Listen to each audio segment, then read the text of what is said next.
And welcome into a brand new edition of Embrace Debate. You can catch us every Monday morning live, 10:30 a.m. On the Tobacco Road Sports Radio YouTube channel and across all of our platforms. The Keep Pounding Podcast Network. Follow that on Twitter at KP_. Actually, I don't remember the handle for it. I'll get it for you in a little bit. Desmond Johnson here. I'm your host. Cody and Monti in the house here with us. Every Monday morning we debate Carolina Panther-centric topics for you. Get your morning right. Get you off for the rest of your week. Gentlemen, how was your weekends? Hey man, I'm here, brother. I survived the turn up of the weekend, so I'm here, man. Cody, what's up? Yeah, man? How you doing? Yeah, I'm doing good. Yeah, Monti almost didn't make it, man. He turned up this weekend. Yeah, I went pretty hard this weekend, but I'm here. He here. was at MIA for like 2 days there. We hadn't heard from him or nothing. We didn't know where he was. And he popped up this morning. It's like, yo, I'm here. MIA. Hey, man, I had to recover. I'm not 18 anymore. I'm not 21 anymore. I'm sorry. Let's say I'm not 21 anymore. Just thinking about it. But no, man, I'm happy to be here, man. I'm ready to do Monti like my man Tank Davis did Ryan Garcia. Hit him with that debate body blow and take him out. You know what I'm saying? That's what we do. Hey, I'm not going out that easy. It was so delayed. Literally like 3 seconds before it reached his brain. He's like, oh no, my liver's malfunctioning. He's just like to his knees. Yeah, I was watching it at the bar I was at, and everybody was like, yo, what happened? You know, it happened so fast, and then we saw the replay, and I was like, oh, well, he definitely probably cracked a rib. Because at first people thought that maybe the dude threw the fight or something like that, and then you go back and see the replay. It's like, nah, dude got his liver crushed. Yeah, he had to look him in the eyes too. Oh, no. He looked up at him, and Tank was talking cash. Oh, that's such a bad way to go out, man. The look up was the worst because he's looking at him like, why'd you do that to me? Like, why'd you do that to me? Like, I wasn't waiting for it. So we'll get you right into it here. We usually dive right in. If you've got a take or something you want the fellas to debate, you can actually participate in this either on the Tobacco Road Sports Radio Facebook watch or on the YouTube channel at Tobacco Road Sports Radio. In the comments section, you can actually put in a take there and actually do it there. Just don't care. Ask, how can we donate to the channel, brother? I will get with you later. We will discuss what you can do to help out there as we continue to grow each week. Shout out to the C3 family. Cody's folks are checking in with us over here. And of course, Monti from the 4-Man Rush. Your boys, Kevin and Smooth, they're going to be putting together something, Trench Warfare, that'll be coming to the podcast network soon, where if you guys love X's and O's and really breaking down film and the guys in the offense and defensive lines, that show is going to be for you. And that's coming up here soon. We'll get you some details on that as well. It is draft week. It's finally here. First round is Thursday. NFL Network and ESPN with joint coverage. We'll get into all that stuff. Let's just get into the very first question for today. We kind of have an idea who the first quarterback's going to be based off of what we heard over the past week. It feels like Bryce Young is going to be that dude at number 1 for Carolina. The question I have, who will be the second quarterback off the board in the 2023 NFL draft? Because while Bryce Young has kind of solidified his first overall pick status, there's some movement behind him in terms of CJ Stroud, Anthony Richardson, Will Levis, and there's some needy quarterbacks behind us as well. Who goes off the board second? Not necessarily second overall, but who's the second one taken after Bryce Young in the NFL draft? Monti, let's start off with you. It's going to be a toss-up between Anthony Richardson, and CJ Stroud. I'm leaning towards CJ Stroud just because he is the more prototypical, and between the two, I believe more pro-ready quarterback. I think there's a strong argument for both. I think that CJ Stroud definitely checks all the boxes what you're looking for, as like we were saying, the prototypical quarterback, has the arm strength, has the accuracy downfield. I think that he, me and Cody went back and forth about this. He's very underrated under pressure, especially, and he's an assassin on third down. So I think that he has a very strong argument for the second quarterback off the board. I think Anthony Richardson in that upside is where where that argument is going to get close. Where we're going to bridge the gap with that argument. I'm going with CJ Stroud, though. I think I've been high on CJ Stroud all year. Bryce is my guy, but I think CJ Stroud is going to be the second quarterback. Cody, same question. Who in your mind should be the second quarterback off the board in the 2023 NFL draft behind Bryce Young? So look, man, the answer should be CJ Stroud. But you know what? it's probably going to be that mayonnaise monster, Will Levis. If you look at all of the the betting odds, the betting favorites, they have both Will Anderson and Will Levis at better odds to be picked by the Houston Texans than CJ Stroud, and it's blasphemy, man. I want to go on record. If the Houston Texans trade the number 2 overall pick, let alone to a division rival like the Indianapolis Colts or the Tennessee Titans, I hope CJ Stroud burns them alive for years to come in their own division. CJ Stroud, in my opinion, might be the best quarterback in this draft. Like, I think all this S2 score crap is bogus. I feel like it's being devalued for something that isn't related to football at all whatsoever. It should be CJ Stroud, but this smear campaign against CJ right now is something like I've never seen before, man. So even though he should be the number 2 quarterback, I don't think he's going to be, man. I actually had that as a bonus question. I didn't write it up here. Those C2 cognitive scores leaked out a couple of days ago, and CJ Stroud kind of took a hit off of it. Bryce Young scored 98 percentile. I think Hendon Hooker scored like at 48%. Anthony Richardson was in the 70s. Then you have this weird case of CJ Stroud where he apparently scored in the 18 percentile.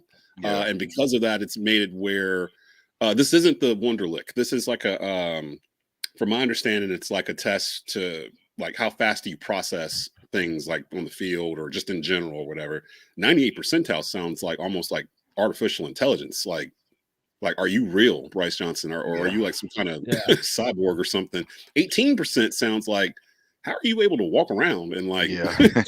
That's how are you on the field? Yeah, how are you on the field Saturday? Everyone's making it sound like he's dumb or something. And like I don't think he's dumb. It just I don't know. It's real. How do you have to try to score an 18? You know what I mean? Like, right. I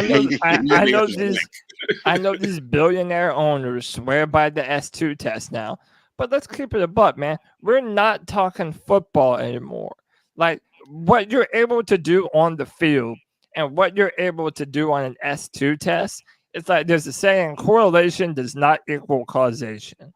And to me, this is a perfect example of that. And it's just a way to slander a very talented young player who has a ton of potential in the NFL, I believe. Yeah, it's terrible timing. I'm sorry, Des. I didn't mean to cut you off. No, go ahead. No, go ahead, Mike. Go ahead. Yeah, it's terrible timing, definitely. You know, I agree. I think we're putting too much into it. You know, the further we get away from the season, the less and less we're starting to talk about football. And now stuff like the S2 test, you know, it takes precedent, and I think that's garbage. Now I will say this: it's not enough information, in my opinion, for us to have an opinion either way. I mean, because I feel like the few quarterbacks that have taken the test today that have done well it sounds like it's translated onto the field in the NFL, but I don't think it's a small sample size, for us to have a hard opinion on it. And the guys in the 4-man rush, we were just talking about this a few days ago. When information comes out like this, players are just going to just opt out of taking the test, because again, it is, right. All you're going to do is just slander the player for not testing well, and then that eventually is going to hurt their stock. Players are just going to say, screw this, I'm not going to take it. And, I feel like that's kind of where we're at now. And it's terrible for CJ Stroud, man, because he went from being arguably the quarterback 1 to now we're talking about quarterback 3, with Will Levis. There's always, no matter the year, there's always a quarterback in the group of quarterbacks that we have that drops. And we never know which one it's going to be. Like right now, it feels like Will Levis should be the one that drops, but it's probably going to be CJ Stroud. Like I wouldn't be surprised. How surprised would you be if we're watching the first round of the draft and we're at like pick 15 and CJ Stroud is still on the board? God, I mean that means he would have to fall past the Patriots. He'd have to go past Seattle twice. The Houston twice. I mean, I don't know. I still believe that he's going to be a top 10 quarterback. I just think that he's going to fall a little bit. And hey, maybe that's the best thing for him. Maybe he'll go to a better landing spot because of it. Dude, if the Texans pass on him, That is a dumpster fire organization that deserves every bad thing that's getting ready to happen to them. All the bad things that happen to you, your organization. Yes. Yeah, I mean, Houston needs everything. So if they try to justify not getting a quarterback in this draft because they're looking at next year's draft, they don't know what it's going to be next year. People were talking about this last and year. You have 2 first-round picks. It's hard to miss on a quarterback this year. So we'll see if they decide to pull the trigger on one of those. But yeah, it looks like CJ Stroud might be the one that falls here. Cody and Monti in the house here. Embrace Debate every Monday live 10:30 a.m. Getting you ready for the rest of your work week, Panthers style. Let's switch it up a little bit. Outside of the Carolina Panthers, which NFC South team is the biggest threat to win the NFC South and why? Cody, let's start off with you on that one there. Which one of those three are you kind of side-eyeing right now? Yeah, to me, it's New Orleans. And listen, everybody likes to make fun of Derek Carr, call him an average quarterback. And it kind of has been an average quarterback that flashed some higher upside from time to time. But one of the things that the Saints are way better at doing than the Raiders is protecting their quarterback. They've made a lot of investments on the offensive line. And now you look at the weapons that they have. They have Michael Thomas coming back. Chris Olave is going to be there for him. Like, they have the players and the talent on offense to be able to compete. And you add Alvin Kamara. You know they're going to be dynamic. Right now, I mean, listen, the NFC South is down bad. But if I had to pick one team that was going to give the Panthers a legitimate contest this year, to me, it has to be New Orleans.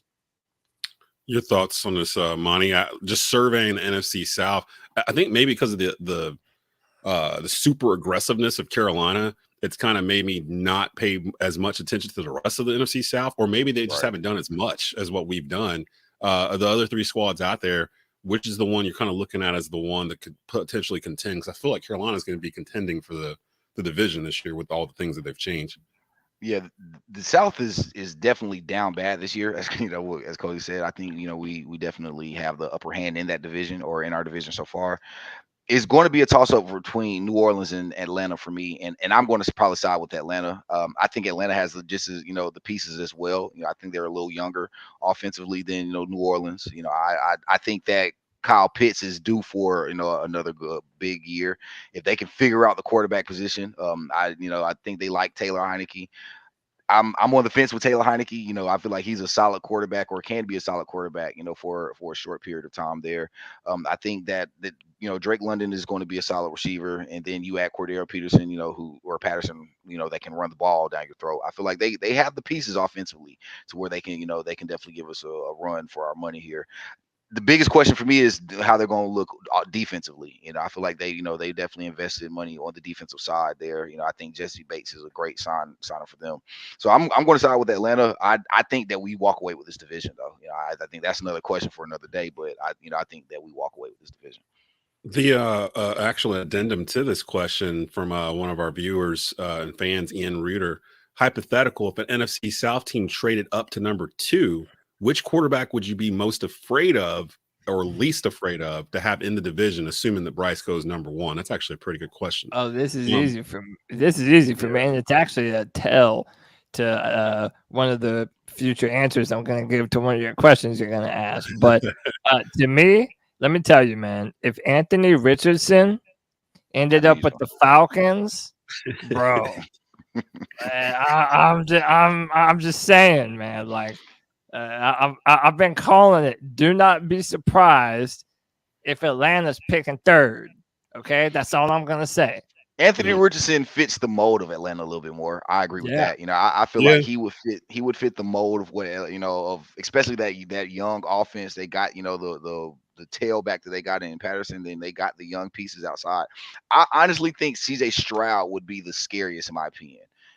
Seeing him throw the ball to Kyle Pitts for the next 10 years, throw the ball to Drake London for the next 10 years, that scares me a little bit more than Anthony Richardson.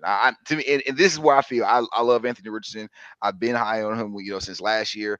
I think we haven't seen quarterbacks with his skill set translate more than we've seen pocket passers in the league. And that's kind of. Mm-hmm. Go ahead. No, go ahead. No. That was basically, and I think Anthony Richardson is going to be a good quarterback. we haven't seen a bunch of elite athletic quarterbacks translate more than we've seen pocket passers. And I think in the right system, if they could protect CJ Stroud in Atlanta, he could be a little scarier, in my opinion, than Anthony Richardson.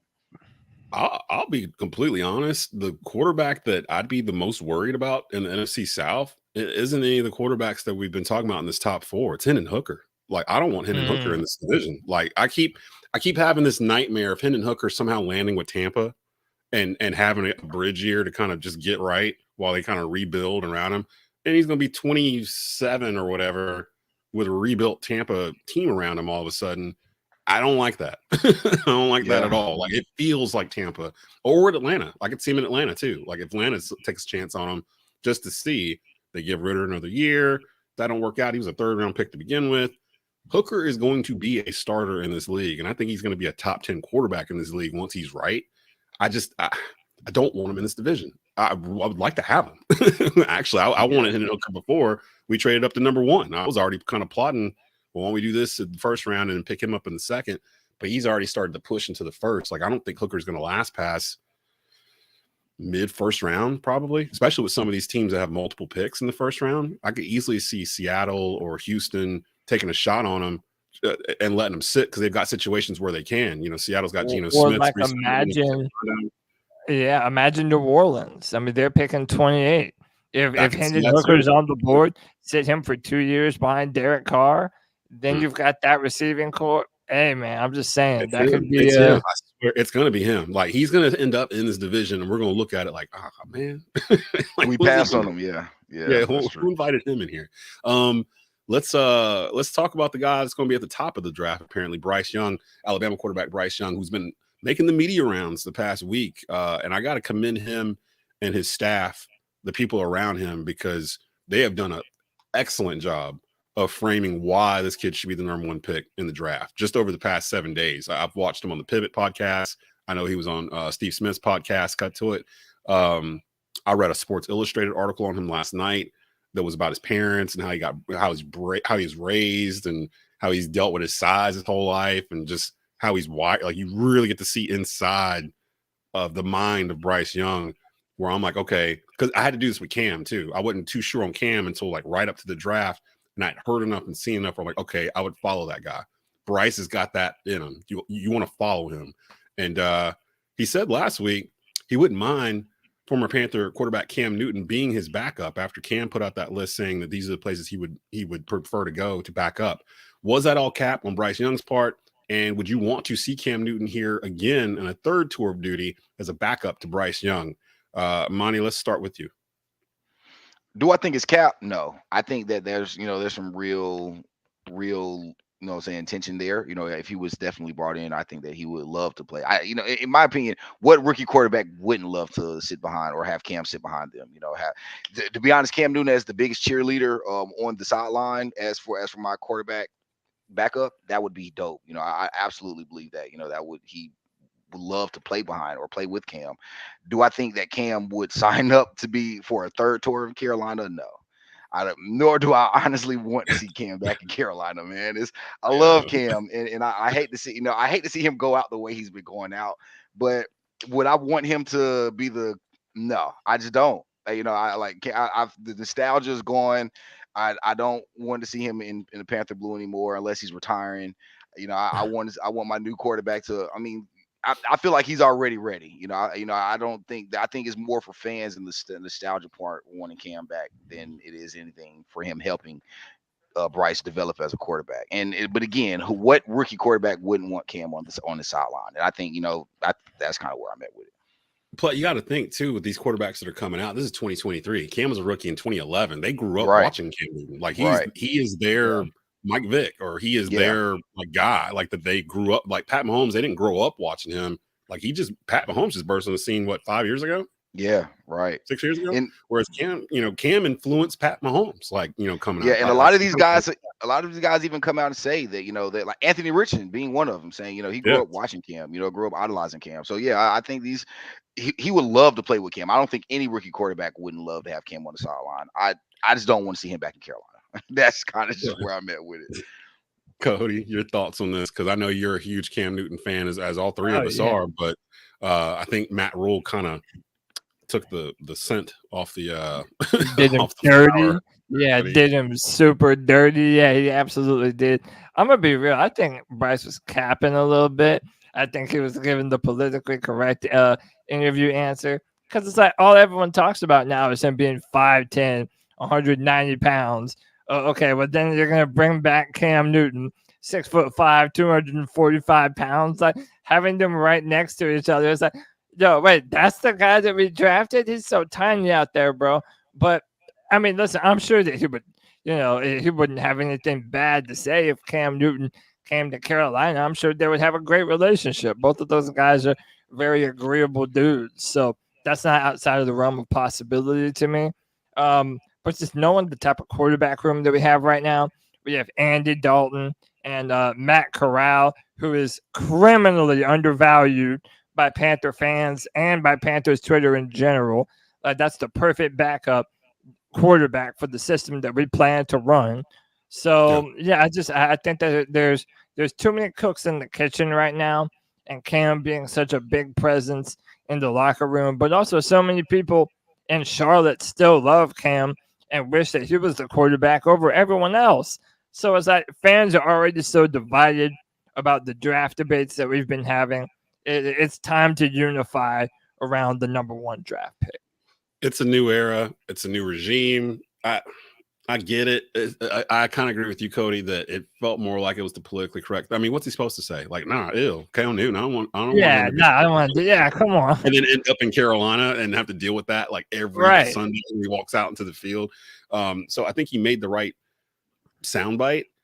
Which is another reason why I like Bryce, because everything I've seen in front of the camera with this kid, he just seems polished. Like he knows what to say, and his confidence like just screams out at you. Like when you're seeing him talk about himself or his abilities or the ability to win, lead, whatever.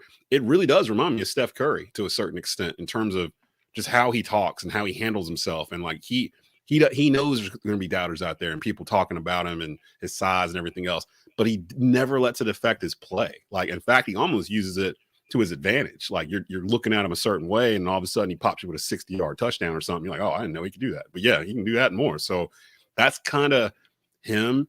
As for Cam, yeah, man, I'm done. I'm one of the biggest Cam Newton fans on earth. Cam is probably one of my top 3 favorite NFL players of all time. Like he's up there with like Bo Jackson and Deion Sanders for me. Like in terms of just how he changed the game. Plus he's ours. Like the Panthers didn't have anybody at Cam's stature till Cam got here in the team history. So everything he did, the ride he took us on. I've always said I would rather have 7 years of that Cam Newton than 15 years of a Cam Newton trying to save his body, because that wouldn't be Cam Newton. It would be something else entirely. So I said Cam should retire after he was here in 2021. There's nothing left for you to prove. And I meant to, you know what? We're gonna do that right now. Who is Cam Newton a first ballot Hall of Famer? Because we were talking about it last week, and I didn't write it out, but based on his resume, if you go and look up Cam Newton's Wikipedia page and you go look at what he's done, and I'll go pull up the records in a little bit while you guys debate this, but is Cam Newton a first ballot NFL Hall of Famer? Who wants to take a crack at that one? I'll say no. Yeah, and I hate it. Okay, go ahead. I hate it, and I hate that with a passion. But I'll say no. And to me, the reason I hate it so much is because we had an organization that refused to put the proper offensive line around him and refused to put the right weapons around him. I mean, the dude's number 1 and number 2 for a long period of time was Kelvin Benjamin and Devin Funchess. Neither of them are playing pro football anymore.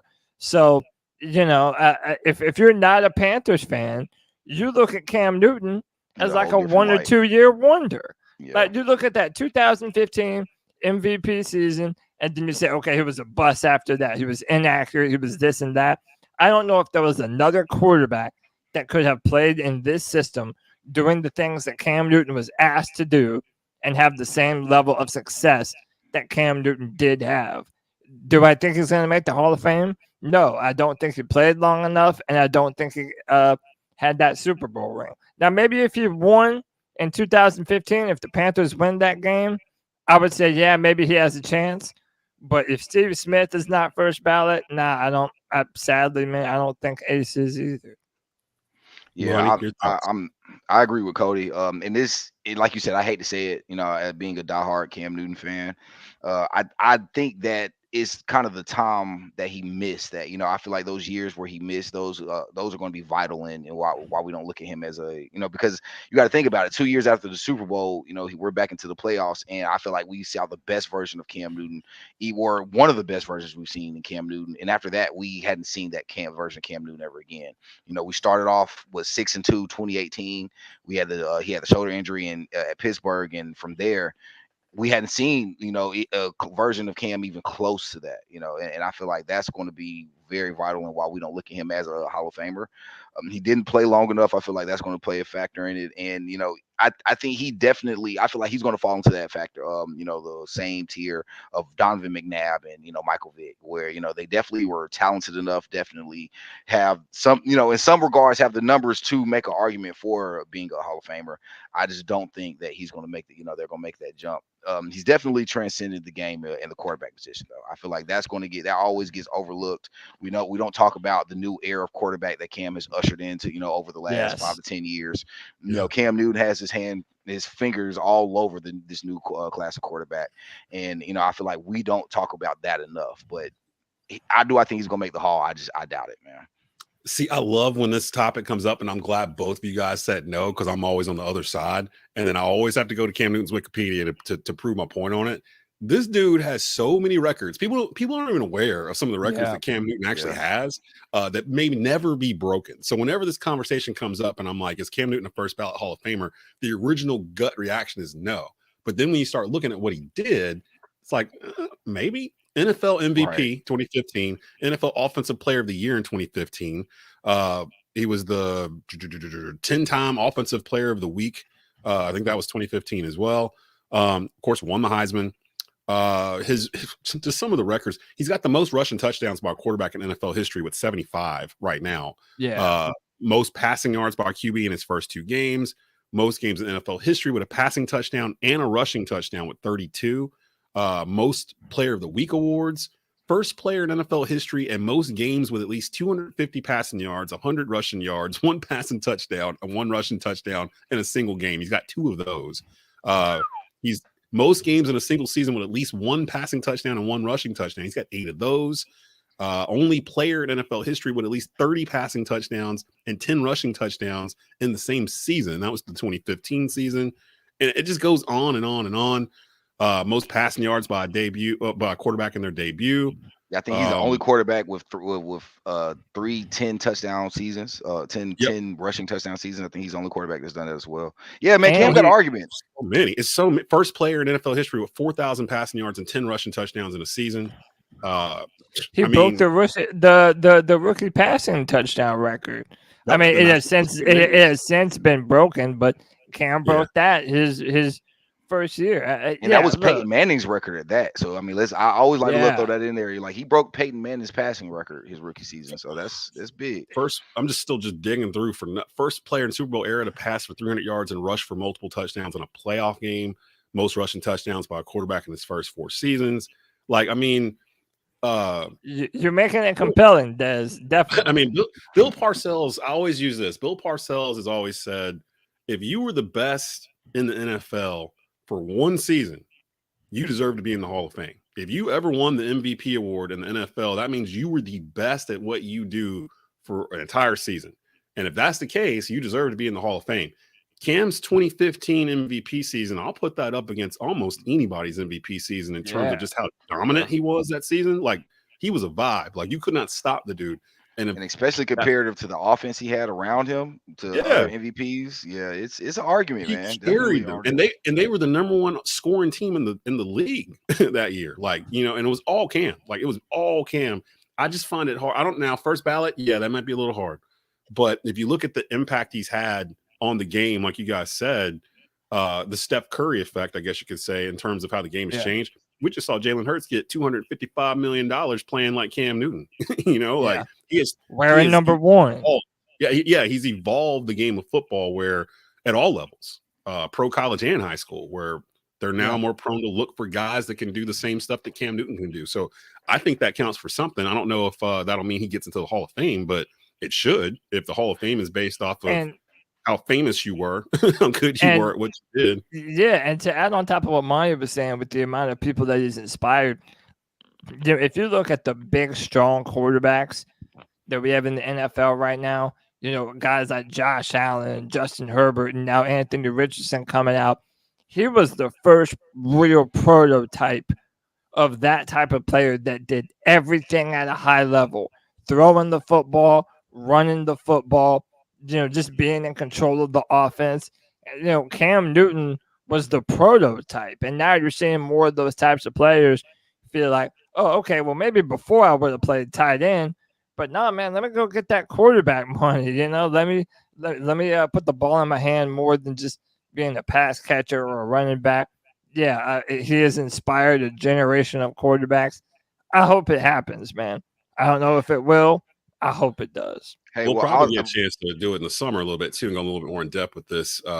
But yeah, as we were talking about it, I was just like, I was happy when both y'all went the other way, because I'm like, I'm all team first ballot for Cam just from pouring over his stats. I'm like, I hope, man. Hey, fellas, and I'll say this: he might not be in some regard, I guess, the best quarterback in the NFL, but when you look over his career as a football player, you can make the argument he's one of the better football players that have ever graced the football field ever. He's won in high school, he's won in college, he's won in junior college, he's won in, he's took a team to the NFL to the Super Bowl. He's an MVP. So when you just look at the totality of his career from high school to now, he's one of the best players that have ever touched the football field ever. And I will stand firm on that. And if you think about it too, on top of what you just said, Monty, he kind of had to carry those teams too, because that Auburn team had no business to be in the national championship game. You take him off that roster, they are not national championship contenders. You take them off the 2015 Carolina Panthers, I'm pretty sure they're not going to make it to the Super Bowl. Shout out to my boy Jay Stu, but I don't think y'all are making it there with who's the backup? Derek Anderson. Yeah. I don't think Derek Anderson. Jay Stu would probably say the same thing. Jay would probably agree with you. He probably would say nothing, just to be correct with both sides. He's friends with all of them, but he in his mind, I'm sure he'd probably be like, yeah, you're probably right. I know we're running short on time. I replaced the cornerback question with that one because I thought it was pretty juicy. Let's hit NFL draft outside of Carolina. Which team in the top 10 do you think should be the most aggressive in the draft this weekend? Not the team you think will be the most aggressive, but looking in the top 10, which one should be the most aggressive in order to take their team to the next level? Monty, let's start with you. I'm gonna go Seattle. I think Seattle, they have the pieces in place. You can argue they're either a quarterback away or they're a few pieces on defense away from being a very, very good team. I feel like that division is wide open right now. We don't know the quarterback situation with San Francisco. LA is spiraling. We don't know how LA is going to be. And gosh, what's the other I just can't drew a blank. Either way, I think Seattle should be the most aggressive. I think they have the pieces in place. And let's say this, if Anthony Richardson goes to Seattle, sits behind Geno Smith for a year, and then starts and has to throw the ball to DK Metcalf and Tyler, Tyler Lockett, that's scary. You were talking about something being spooky. That fits. He fits Seattle just as much as I think he will fit Atlanta. So I think Seattle have a few pieces and they're in a position to where they can be very good next year. Cody, your thoughts? Yeah, I think it needs to be the Atlanta Falcons, and they probably won't because it's the Falcons and they don't ever do what they need to. But I said this earlier. Imagine if they traded up to number 3 and drafted Anthony Richardson. They know that the Saints got Derek Carr. They know that the Panthers are picking number 1. They're going to get their pick of the litter of the quarterback that they want. And Arthur Smith came from Tennessee. Like, that is the type of offense that Anthony Richardson would thrive in. I mean, you could drop him in there and you would be able to roll offensively and do a bunch of different things. I know they have Desmond Ridder as their quarterback, but I mean, if you have the potential to grab somebody like an Anthony Richardson, and let's be real, those Atlanta Falcons home games, they don't have a lot of fans in the stands. Atlanta has to do what the Panthers are doing, really get some excitement around that football team.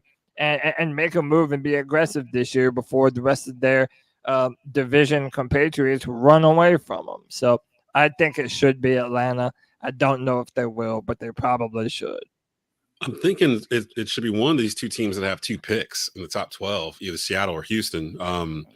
Houston needs everything. Seattle's in a situation where they're set to, if they do this right, they're set to basically rebuild this team in 2 years. Absolutely. But they're in the NFC West, so they're dealing with the 49ers, who, in my opinion, are probably the best team in football. Like, if they didn't run out of quarterbacks, they're probably going to beat the Eagles in the playoffs, in my opinion. But they just literally went through 4 quarterbacks, and even then was still trying to fight with Christian McCaffrey back there. So it's like, I don't know, that division is going to be tough. It's different over here in the South because it's wide open. Yeah, Derek Carr's here, but has he won a playoff game in his career? Or I think he's only won 1 or something like that. No. And that's like 9 years worth. Dennis Allen, the coach in New Orleans, has not won a playoff game or had a winning season, I don't believe, because he was the coach of the Raiders for a couple of years. In Tampa, nobody knows exactly what they're doing. They're kind of in a standstill holding pattern. Baker Mayfield got signed, but I don't think he's going to start. I think they're going to start with Kyle Trask. So there goes that. And then Atlanta with Desmond Ridder, he's a second-year guy. They're still very young. They got holes all over the place. Carolina was already in a position at the end of last year showing flashes that next year they could do something. And then they nailed everything they needed to nail leading up to this point. The coaching selections, the free agency. They're set up to do it next year. Maybe the other 3 teams kind of punt on the season, and it's like, well, we're going to use this season to rebuild. Carolina's too far ahead, but one quarterback choice could change all that.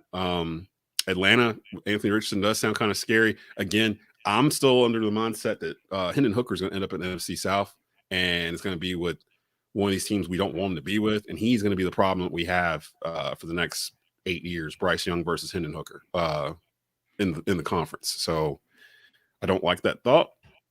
I hate to end it on that thought, but I think that's where it's going to be. Any final thoughts from you guys before we head into it? Because this will be our last show before the draft starts on Thursday. I'm just ready for the draft to be over with, man. I'm ready to throw my support behind this quarterback, whoever it is. I believe, if it's Bryce Young, CJ Stroud, or Anthony Richardson, we got the best QB room in the NFL when you consider Andy Dalton and Matt Corral. I know everybody's pumped up. And, this is the start of a new era of Carolina Panther football. And I'm excited to be making content in this era of Panthers football. Happy to be here with y'all. And happy for all the people that hang out with us in the chat. And that's it, man. Happy to be here. What's up, Monti? Any final thoughts before we get you out of here for this Monday? Yeah, man. I'm like Cody. I'm happy. This is draft week. Got a couple days here before we get our new franchise quarterback. I believe it's going to be Bryce Young. I'm very excited to see what this new era comes with. I think that this new coaching staff is definitely going to. I think we're in great hands. Let's say that. I think we're definitely in great hands moving forward. Definitely been a pleasure to always to do this weekly with you fellas, guys. And yeah, man, I'm looking forward to see what comes next.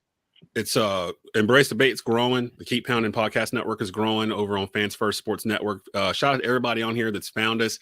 Go to Twitter, find us there. It's KP_Pounding Network. You can follow us there for the latest. And then also you can find us on all your major podcast platforms: Spotify, Google, iTunes, Stitcher, Megaphone.